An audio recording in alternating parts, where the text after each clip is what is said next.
Votre lumière s'est éveillée en entendant mes accords.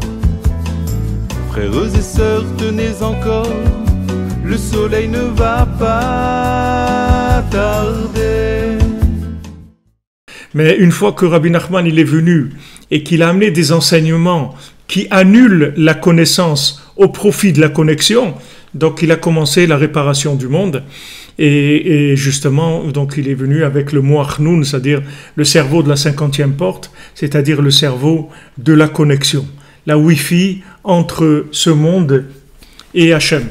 Donc ça, c'est la Torah de Rabbi Nachman, c'est ce que Rabbi Nachman il est venu faire dans ce monde, c'est la réparation du monde, laisser tomber l'arbre de la connaissance pour l'arbre de vie, c'est-à-dire pour la connexion. Donc ça c'est la Torah de Rabbi Nachman, c'est le Sipurim Asiyot, c'est l'écouter Moharan, c'est l'écouter Tfilot, c'est l'écouter Halachot, c'est tous les Sfarim de Rabbeinu, de Rabbi Nathan. Ce sont des Sfarim qui développent la connexion au détriment de la connaissance. C'est-à-dire, on va plus dire que quelqu'un existe ou quelqu'un est ce qu'il est parce qu'il a compris, alors qu'on se rend compte aujourd'hui que c'est complètement idiot parce que il y a beaucoup de gens qui ont compris beaucoup de choses, puisqu'aujourd'hui, on comprend énormément de choses. Mais d'un autre côté, l'homme, il n'a jamais eu autant de difficultés à vivre qu'aujourd'hui, puisque il y a c'est là où il y a le plus de suicides, là où il y a le plus de stress, il y a le plus de dépression, etc. Et le plus de difficultés de se marier et tout, alors qu'il y a des systèmes pour découvrir le fonctionnement psychologique de l'homme comme il n'y a jamais eu. Avec toutes les analyses sur le Facebook et tout Google et comment Facebook il peut vous psychologiquement, d'après tous les choix que vous faites, d'après que vous cliquez, etc. Il peut vous construire un portrait robot de ce que vous êtes dans votre fonctionnement de façon extraordinaire. Mais tout ça c'est de la chokhma, mais il n'y a pas de vie. C'est de la connaissance, mais il n'y a aucune vie derrière ça. La véritable vie, c'est la connexion. Donc ça a toujours existé depuis le début, c'est pas quelque chose de nouveau. Mais le fait qu'il y a eu la faute d'Adam Arishon, on a été dévié vers une existence à travers un ego qui nous fait en fait nous tuer jour après jour. Cet ego il nous détruit jour après jour.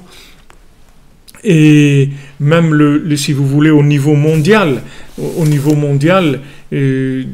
les grosses têtes dirigeantes, c'est-à-dire Amalek et toutes ces forces négatives terribles, elles essayent d'amener les gens vers la connaissance au maximum pour en fait en faire des esclaves, puisque en fin de compte, avec la connaissance non connectée, vous n'aurez de choix que de vivre par comparaison et vous ne vivrez pas vous-même votre vie.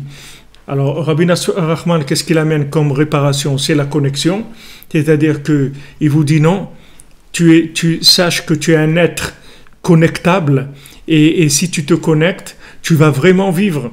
Tu vas vivre avec Dieu, tu vas vivre connecté avec Dieu. Dieu, il va écouter ta prière. Dieu, il va diriger ta vie. Dieu, il va te donner tout ce dont tu as besoin. On m'a jamais dit que moi, j'avais une âme qui est connectable, que je peux ressentir des choses extraordinaires, que je peux vivre des émotions d'une dimension qui est extraordinaire. Ça, on me l'a jamais dit. Alors voilà, c'est ce que Rabbi Nachman y fait. Et c'est ce qu'on essaye de faire. Et chacun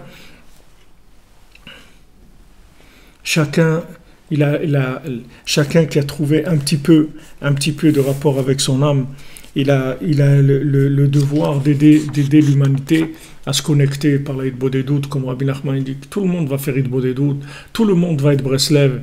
Ça veut dire tout le monde va être Breslev. C'est pas Breslev, c'est pas l'appartenance à un parti politique uni. Tout le monde va être Breslev, c'est-à-dire tout le monde va avoir un cœur de chair, un cœur qui communique, un cœur qui aime vraiment dans la fusion, dans Echad, Bezrat Hashem.